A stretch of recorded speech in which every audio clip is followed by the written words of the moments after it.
Yep. Can you hear me? Yes, I can, sir. Morning. How you doing? Man, well. Doing good. How you? I'm fantastic, my brother. Good day of training already? Oh yeah, man. I'm gonna skip out on my Sunday fun day because I got a long week ahead for camp at ATT this week. So Oh, sick. All right. I don't want to take too much of your time. We'll just jump right into this bad boy. You ready? yes, sir. All right. Heck yeah. Thank you again for joining me, Joe. This is Man, an honor, my man. An honor, really. awesome, man. Thanks for having me, dude. Hey, no problem, man. All right. Well, I'm sorry. I want to welcome Master of Violence, Mr. Joe Elmore, to the podcast. Joe is a BKFC veteran, MMA fighter, jiu-jitsu. My man, so excited to be able to talk to you this morning. How you doing? Man, blessed, dude. Just a Sunday relaxation day. Spend some time with some family. Get some training in. Same thing, different day. Hey, that's what's up, man. I know the listeners and the viewers are going to be tuned to their screens and their AirPods on this one. Such a strange story that I came across you, but I'll talk about that in a little bit because I got a question that goes along with that. So let's go ahead and get started with this, Joe.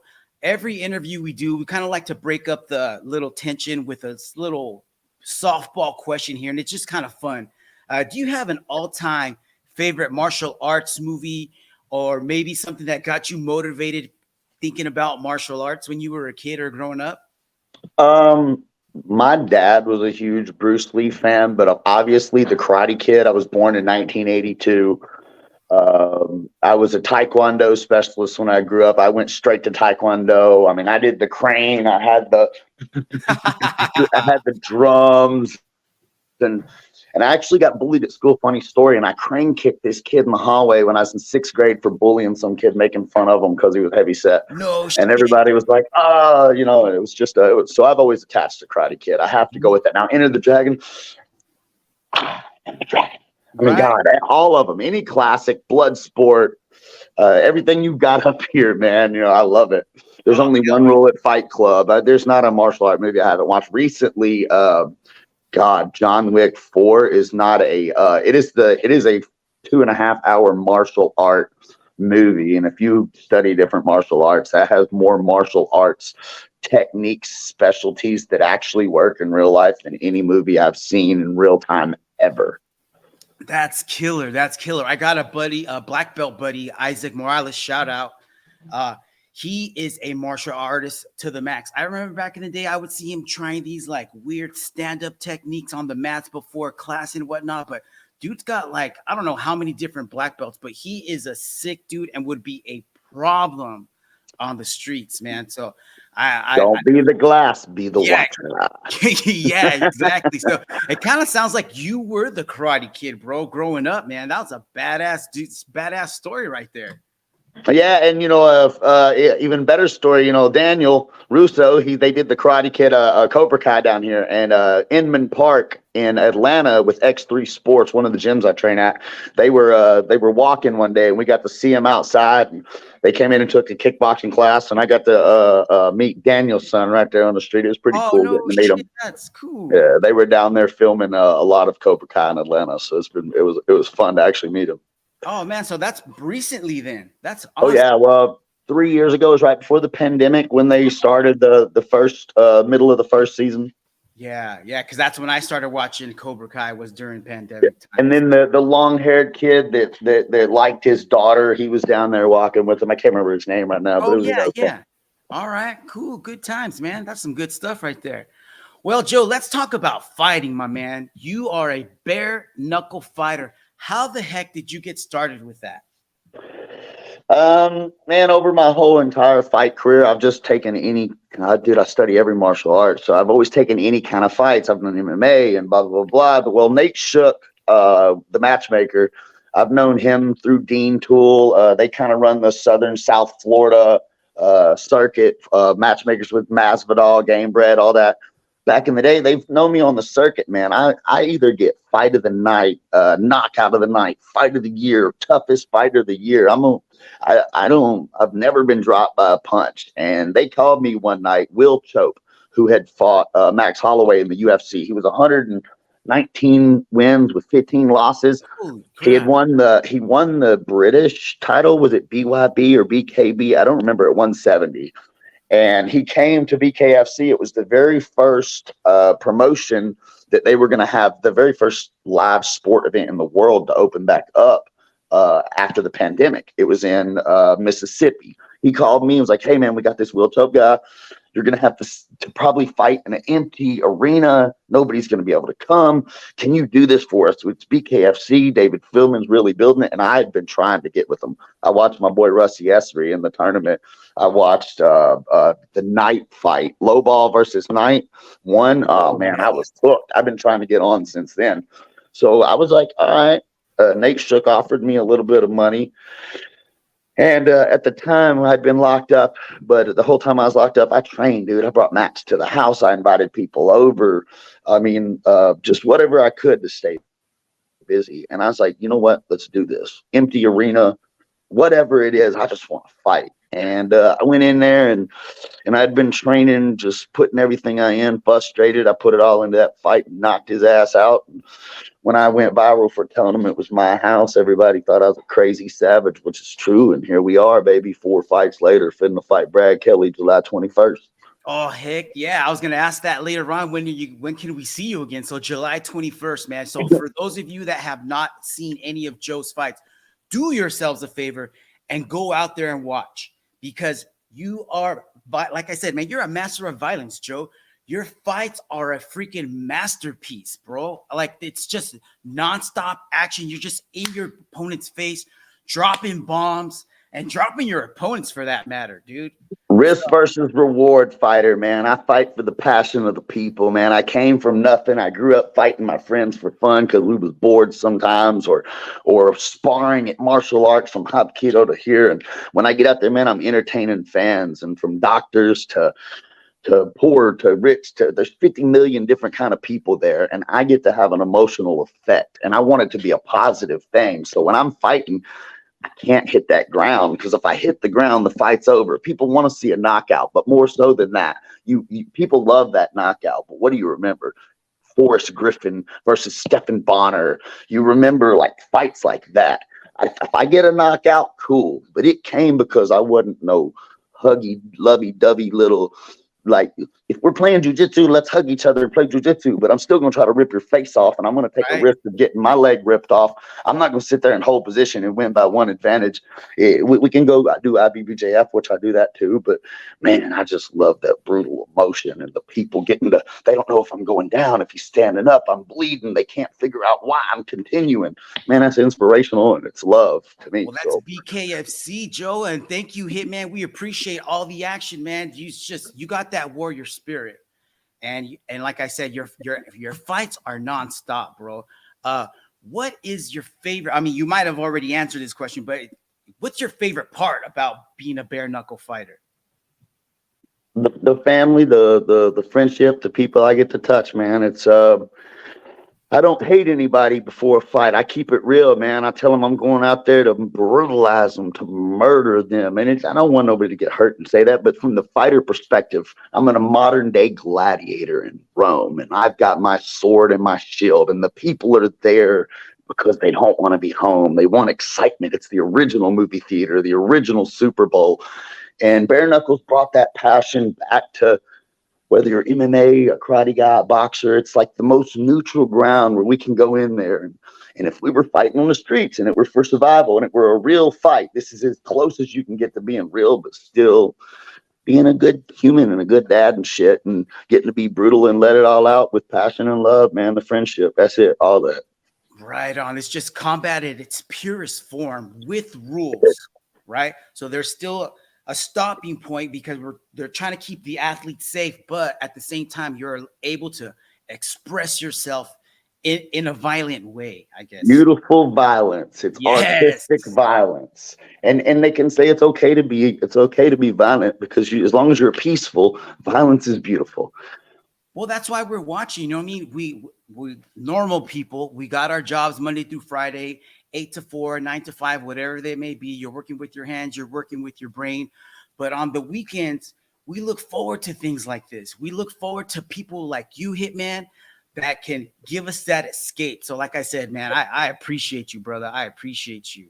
And this is my escape from my normal job too, man. The same. I want people to feel what I feel. You know, not everybody can work a job, own a business, and train 6 hours. Man, I'm ADHD. I don't like sleep. So I have extra time to train, and I'd rather go straight from work to the gym, or I can't sleep because I'm too stressed out from work. So the people that can't take the punches, that God made to fix us. We got our doctors, we got our lawyers, we got our stuff, man. I get to entertain them and give them a piece, and y'all get to feel what it's like to be violent for a minute. Yeah, oh, most definitely, man. We're there for the ride. So speaking of riding, you were talking about Will Chope. I got your YouTube clip here versus Will Chope. So let's check this video out for those of you. If your business kept that employees may on not payroll, be familiar with this pureness of violence here. Let's check this out. This is one of my. I actually showed this clip to my dad yesterday. Joe Elmore talked about. My dad is notorious for not wanting to watch this type of stuff, but he couldn't get enough of this Hitman Fight, taking his time, staying calm. We shall see, Chris. You can definitely see the intensity of Joe Elmore right from the beginning. Round number 1. It didn't take Red you trunks very for much Joe time, Elmore, Joe. Steps in with the right hand. White trunks for Will Chope. High, tight striking guard for Will Chope. I'll tell you what my wife said to me right before this fight after. From Elmore looking Look at for the this. entry to the left. You just Overhand get left right doesn't in get that through. pocket, right up in his Cut right face. on Joe's eye. Right hand to the body from Elmore. He tried that switch that he was talking about, switching and coming with a big overhand left. Big wide swings from Elmore, missing the mark. There's Oh, the my God. He's hurt. The hands touch, and that's a knockdown. Ruled correctly by Mergliata. He's hurt. He's hurt. Let's see if he's able to keep going. He's a tough guy.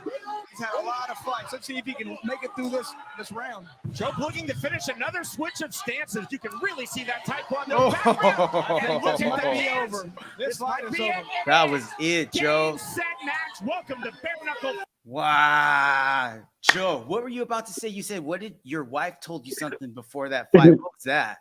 My wife is my biggest fan. She's the one in the back always cutting. You know, she's my manager. We've done this without, you know, you got Iridium in first round, and I'm friends with all those guys, but I've done this from nothing, man. I built it, and it's our brand. And anyway, before the fight, she's my motivator. It's why I have her in my corner. She looks at me and she goes, "Baby, this is bare knuckle. You know, you did MMA, and which I was a wrestler, went to state, and but I'm more like Justin Gagey. Like I said, I like to fight." And she's like, "But nobody can hug you in this fight. And I know these are your friends and you want respect, and you're getting older now, and you don't want people to always just see this crazy fucking savage that I am when I fucking fight. That ain't a game. But I'm also the sweetest dude." And she looks at me and she goes, "But what if we were leaving a bar and we were in a parking garage and somebody tried to kidnap me and was holding me hostage, and you had nothing but your bare knuckles, and you went out there to fight for my life? What would you do? Would you let him take me and put me in that van and kidnap me? Or would you do everything you could?" And I was like, "Shh, dude, I'm sweating. Like, God, I'm beating up right now thinking about it." I'm And that's getting what I chills. thought about when I looked at his face. I was like, "He wants to take her." And I'm fighting for my son and my wife. So it gives me, this guy's a friend, and I'm going to hug him when I'm done. If you watch the end of the fight, people thought I was crazy because they cut it off before I crawled on my knees and hugged him to make sure he's okay. It took me about 15 seconds to realize I almost killed him and quit yelling at him. But yeah, I just remember my wife, man, and it's about her. So I carry that energy, and that's what that intensity is, because I'm literally tricked myself into defending my wife's honor and her life. And the only thing there is me and him. 2 lions and a guy dressed up like a zebra in a striped black and white suit trying to stop it. And until I see that my prey on the ground, everything slows down, even the sound of the crowd's voice. And I can't feel my feet touch the ground. Ooh. Dude, that's you went John Wick on that ass, basically. You just Yeah, man, I love body, let your hands do the talking. HITMAN187. It's my ability to be that savage and still be that loving. The yin and the yang, man. And it's all, there's the yin right there. Here's the yang. I'm at home. Teddy bear. But don't take my teddy bear, because I'll don't touch my favorite cookies. Got him. Yeah. So that's an awesome memory. What else do you remember about that night? Your first time walking out, the first time you touched them, the smells, Loving sounds. fighting again. Going out there man to man. When we all got done, Daniel Klecker was there. Elvin Burrito was there. God, I made friendships with so many people that have carried on guys that I'm going to fight. You know, talked about going to Puerto Rico. I chased them around, and, you know, I don't drink alcohol at all anymore, but I'd had a gluten allergy, and everybody was right when White Claws come out. They had the guy with the little side thing on, and everybody teased guys that was drinking beer. But look at me. You see me with two pump, double-fisted White Claws. There's not much you're going to say. So they were drinking moonshine out of the parking lot at the after party that night. One guy did. He always, Daniel Klecker, rest in peace. He's dead now, but his coach at the time would always bring a thing of homemade moonshine and have a parking lot party, and everybody would just socialize and talk and come back to humanity after all that brutalized fights. And we were out in that parking lot, and I was chasing people around with White Claws, making them all take pictures. Hold it in your hand, even if you don't drink it. Just creating friendships and goofy memories after the violence, man. It's one of my favorite parts, and most people don't get to see all that. So yeah, that's what it's all about, making friends and making memories, man. I love that. I'm all about good times, Joe. So you just talked about your favorite part of being a BKFC fighter, but what's the hardest part? Is it the fighting? Is it the training, the having to beat your friends up, the way people think of you? Because like you said, you know, people think you're like this gladiator, this caveman, but you got a soft side too, and you're thinking of your family and you're thinking of your friends. now it's different than what used to be hard. I'm an OG. Like I'm probably in my prime of physicality, but I'm getting older in my wisdom. So for me, the hardest part is balancing myself out and getting the attention that I've worked for my whole life. You know, when you got 50,000 followers and I've always been the people's champ, I message everybody back. I don't leave an inbox. If I take the risk, if it's a spam person, I'd rather answer spam than trying to spam me. And with my VPN, they can't hack, but then not answer somebody that needs somebody to talk to, right? When I say reach out to me on the people's champ, there's been suicidal people that are on drugs and it's just very emotionally hard because I do have so much passion and love. I got Humanitarian of the Year for Scott Burt for Bare Knuckle Boxing Hall of Fame this year. And holding that emotion, right? Like trying to give to everybody, give back, find that balance, not take that away from my wife or my kid or my family.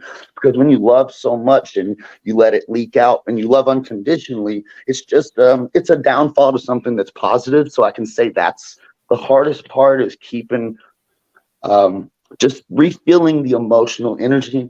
But I'm so blessed to be happy in the worst situations. I've been homeless. I've had nothing. I've got everything I ever needed and more than I want now. So I like to give things away. Just the emotional recharge and reminding myself that I'm doing what's right with all the attention, with free stuff, with sponsorships, just lucky I got my shit together now. So yeah, you always got to take care of you too. You know what I mean? I know it's your heart wants to give and give and give, but if you're not able to take care of yourself, you're not gonna be able to take care of everybody else. But mind, body, and soul. Exactly, man. And there are, unfortunately, there's some people out there that take advantage of stuff like that. You know what I mean? So hopefully that doesn't happen too often. And I greatly appreciate you reaching back out to me, Joe. So you're awesome, my man. Earlier this week, I was listening to the Ariel Helwani show, the MMA Hour, and Dave Feldman, I think he's the CEO of Bare Knuckle. He mentioned that you guys are in the works of signing a big TV deal. He didn't say with what network and what that was going to look like, but it sounds like there's some big plans in BKFC's future. What are your thoughts on what BKFC is going to do in the future, and what do you hope for? I know what it is, dude. I saw David. I've known David Feldman for quite a while now, but really I knew his story before. David was going around with guys doing this bare knuckle and trying to make it legal. He's fought so hard. He's the owner. You know, he partnered up with Triller, so he's the CEO, similar to what Dana White did. Kind of, he's our Dana White. But man, this guy's built everything. When I came in, the pure form of sport, the passion that he had, the production. I mean, there's other people trying to copy it, but what UFC did, we are doing. I mean, our production is number one. We got more attention than these second rate, not second rate, but like UFC's the premier. And then you got ONE FC, Bellator, all these other ones. They're good, But man, when you say MMA, you're thinking top talent. It's always UFC. Bare knuckle, David Philman, BKFC. That is what it is. Yeah. But when you also think about MMA, you got Chuck Liddell. Matter of fact, I got my Chuck Liddell, Randy Couture signed poster, my prized possession over here.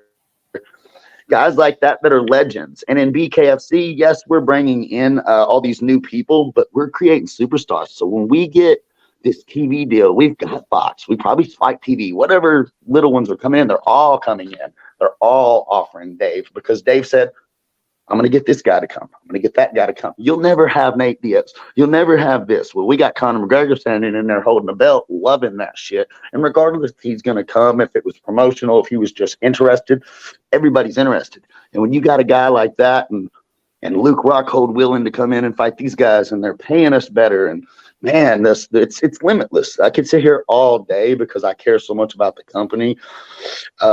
And what they've done for my career, making me love it, able to do this again. You know, I'd rather be here than I love Dana. God, I'm not saying I won't go, so don't quote me, Dana, but I'll come fight for you again. But I love David, and David, you know where I'm at. I'm staying with you. It takes some money, baby. I'm a bare knuckle fighting SOB now. Yeah, I made Forbes magazine with him. There you go. Forbes magazine. Hey, when I fought Tom Show, Fight of the Year. That's the one y'all need to watch for your audience, by the way. Man, but Forbes magazine put my picture, and I got hit like this. It's one of my favorite pictures. Blood splattering like this, and you can just see it through the air where Tom hits me and blows my face out right before I knock him down. And Forbes magazine said, bare knuckle fighting championship, future Fortune 500, fastest rising, blah, blah, blah. And it's just, they did an article, and they used my picture. Now, I wasn't in Forbes. It was my company. But my picture, I've always, not been sleeping in the back of a car, not having anything. Never would Joe Elmore from the country be on Forbes magazine, regardless if it's a company. But I'm one of the stars in the fastest rising company, and my opportunities are just as great as theirs are. If I take rein to that horse, you just ride the horse wherever it takes you. Right on. Yeah. And BKFC is creating another platform. I know you said that you guys are bringing in people that were stars in other sports, like Luke Rockhold, Mike Perry, for example. But BKFC is creating their own superstars like you, Hitman. And Mike Perry is like a new Mike Perry almost. He's not the same Mike Perry. Well, I was going to say Mike Perry wasn't a star in UFC. He was a controversy. Yes. He's a star, and he is built for this. Mike Perry will be one of the greatest bare knuckle fighters of all time. Let me close the door for the dog. Yeah, no worries. But that's what I mean. Like because of bare knuckle, he can be a superstar. If it would have still been UFC, he would have still been whatever bullshit they were saying and doing and blah, blah, blah, blah. But now, man, it's just all of us have that opportunity. We get to beat Luke Rockhold. We get to beat these guys that are in UFC and show everybody this is a different sport. Don't come here. It don't matter what kind of world champion you are. I've been training to do this for 5 years now, and 4 fights is a lot of experience. And if you think you've been in a bar fight in high school just because you won a MMA fight, I had to learn the hard way too with my face. It's a little different. You got to turn the head down more. You can't block gloves because now getting punched in the arms, like getting leg kicked, shin kicks, your arms go dead just from punches to the arms. It's just new, beautiful, and we're all learning together. And sky's the limit, baby. Beyond that, outer space. Exactly. It's almost like you had different tools, you know what I mean? And now you're in a sport where you're allowed to use the best tools at your disposal. You know what I mean? Now you don't got to worry about the scissor kicks or the takedowns. It's just drop them hammers, baby, and let's go. Playground, kindergarten, stand up, don't hug. Ooh, the fight's over when one guy says, I don't want no more. Yeah. Or the ref says, he's had enough. Yes. That's real fighting.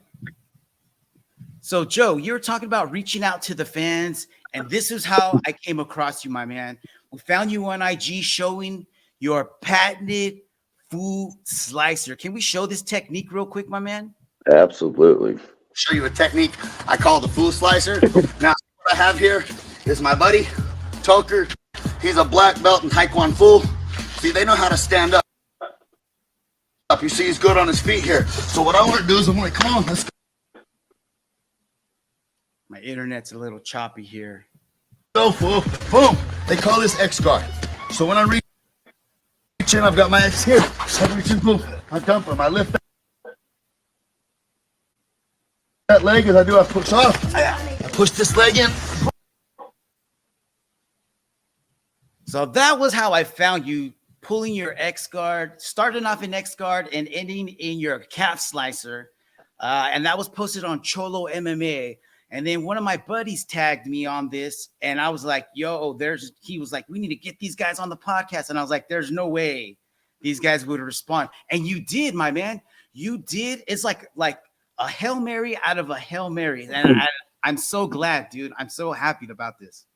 Well, funny enough, that's how we got connected. You know, Guero Cholo, what's up, white boy?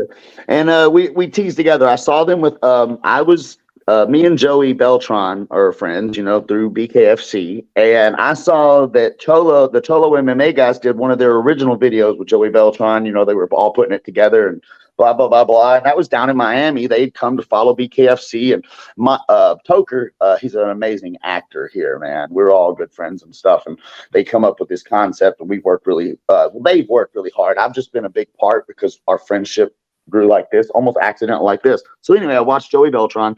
I connected them. I called them. I was like, hey, man, I love doing skits. I'm trying to come up with stuff for my social media. And I was like, dude, this is so funny. If I'm ever in Miami, let's do a video. And they're like, oh, man, we live in Atlanta. You know, if you're ever in that area. And I'm like, dude, I live in Kennesaw. Like, come to find out, met them on the internet, the three of these guys. They all are like, one of them trains like 5 miles from my gym at this gym, and the other one trains here. We all do jujitsu, and I'm a big personality. I like doing stuff. So we went together and we took a trip to Los Angeles because Toker's family, man, there's some real cholos out there. You know, we went and met some of them, and we went with Boogeyman did some stuff with Boogeyman up at Planet or 10th Planet. Andre Gaval, I know his Bruno Verzada with Atos was one of my trainers at X3 Sports here. Anyway, so we have a big link, and we've become brothers and friends. And now I get to show a lot of my techniques. You know, people don't even know I'm a world champion grappler because of my thing. But yeah, my leg locks are pretty sick, fool. Yeah, you look like you got some sick technique. I'm a big fan of X guard. I'm a big fan of anything Marcelo Garcia. What are some of your favorite jiu-jitsu techniques, Joe? Dude, flying. I was a gymnast too, but I love flying heel hooks. My best submissions, calf slicer, knee bar. I've got a knee bar against for what was it, LFA Legacy before they were LFA, against Ryan Jett, a 3-round war, and I about broke his knee in half, dude. I can do berimbolo really well, inverted guards. So I do scissor sweeps and throws because of my Hapkido, my Sambo, my jiu-jitsu, and my wrestling, and me taking it and designing it for myself and taking what others taught me and having the ability to be at so many gyms because of my respect and personality. You know, gyms that hate each other have let me come, and I've blended my own style, man, and turned it into, like he said, food jitsu. Really, man, I got some weird stuff. You know, we're going to come out with more content, and they have lots of good stuff that they do with their professors. They train with some really good guys here too, so. Yeah, they got some awesome videos. They got a lot of followers. They give us a lot of laughs. But you know what? Like, the stuff that they put up is like legit because it's with clothes. So like that's how it's gonna go. I know they're messing around like, hey fool, get in my guard kind of stuff. But once the action's going, like that's legit stuff, man. You're gonna grab a real sleeve. You're gonna grab a real collar. It's street technical, like I said, Toker and Dewey and those other guys, they're geniuses, man. They work together, but we've got some really great martial artists, and we study things, but also like, God, you see like the funny stuff online, but these are funny with character. But literally, if you're at a bar fight, most guys have got a flannel on or this on, or they're trying to be all tough with their hands out. So we're trying to be as technical, and you're not gonna pop, swoop, pull, gun, drop the clip like John Wick. You know what I mean? But you get somebody in one of these little leg locks, and they're on top of you, and you don't want to lay on your back, but somebody goes to stomp you, and you throw up an X guard against them. Even they're 300 pounds, they're gonna fall flat on their face because they're gonna boom and not know how to defend it. And then you can get them in that knee slicer, not break their leg, but hold them face down until somebody gets you up, or just anything. So we like to take the things you might run into some drunk idiot and make it a skit, but like, oh, he's gonna sleep and it's funny as hell now. Right. So, Joe, you already answered my question about how you got involved with the MMA Cholo guys. Some of those guys do stand-up comedy. You ever thought about doing some stand-up, my man? Absolutely. One of my best friends, his wife does stand-up comedy and some amateur nights, and I practice all the time. I write down my one-liners. I rap. I've got my own walkout song I do on YouTube. HITMAN187. I rap. That's me rapping my own shit. So I do poetry and quick one-liner comedies and sketch comedy, and so yeah, I'm gonna go around to like Laughing Skull, practice some stuff like that. I just like this hyper focus. Anything I do, I don't care if I lose, as long as I put the greatest effort and was the greatest I could be at it in that moment. So yeah, I'm gonna put some stuff together and actually start doing that when I have a little fight time off during the winter. Oh, that's awesome, man. I love it when people try new things, expanding their boundaries, getting uncomfortable.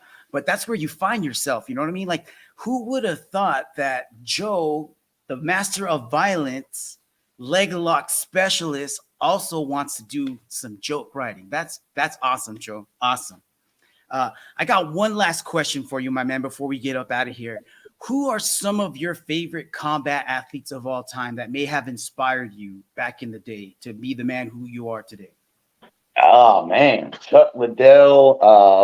Jerry Lawler's my cousin. Sounds funny, but Jerry Lawler's my fourth cousin or fifth cousin through my mom. So I'm from Memphis, Mid-South Championship Wrestling. I got to go up. My mom was a referee at the Mid-South Coliseum back in the was it 1991 with a brick glove ladder match with Flying Blind filming Sergeant Slaughter. So I get a lot of my personality from old wrestlers. Hoist Gracie, obviously.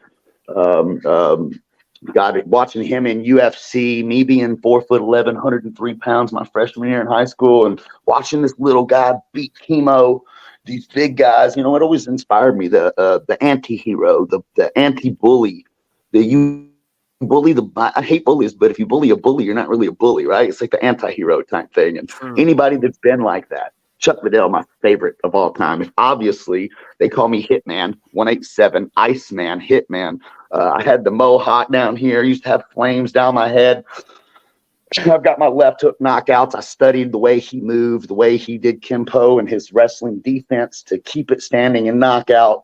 Mike Tyson. You got my favorite guys up here. Dan Gable, one of my favorite wrestlers of all time. I went to Dan Gable, Dave Zaleski, Tom and Terry Brand combat camp way back in the day. University of Iowa, only lost one fight his whole career. Guys like that, man. And they're leaders, they're coaches, they're great. They achieve things that people thought were impossible.